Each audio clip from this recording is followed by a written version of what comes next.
Yahoo, le portail internet américain, a fait appel devant un tribunal californien d'une décision de la justice française visant à empêcher le public d'accéder à une vente aux enchères d'objets nazis. La loi française est claire, elle interdit toute image à caractère nazi ou pédophile. Mais les fournisseurs d'accès à Internet sont de plus en plus préoccupés par les fraudes. Et justement, une start-up française vient d'inventer un filtre anti-images pornographiques, un logiciel qui pourrait même débusquer tous les sites illégaux. Le reportage de Dominique Vadel et Myriam Metaoui. La surprise est pour le moins inattendue lorsqu'au beau milieu d'un site touristique anodin apparaissent soudain des photos porno indésirables.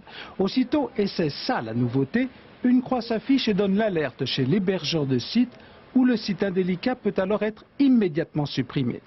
Cette chasse automatique aux images illicites est possible grâce à un logiciel. C'est un filtre qui analyse systématiquement les images.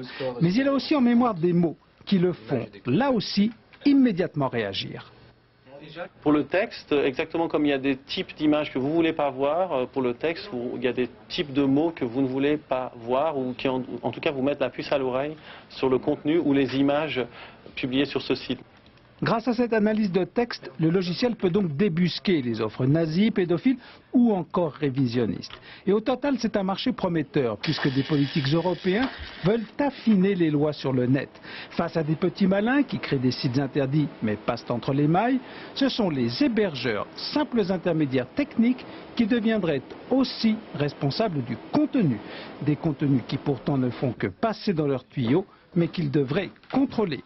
Et pour bon nombre de juristes, cette nouvelle responsabilisation sera lourde de conséquences. On est responsable de ce qu'on fait ou de ce qu'on publie. Mais l'intermédiaire technique, ça n'est pas un exercice facile que de penser qu'il pourrait être responsable au titre des contenus. On a recherché systématiquement le plus solvable, et puis celui qui était localisable et qui était présent et qu'on pouvait presque toucher dans ce monde dématérialisé.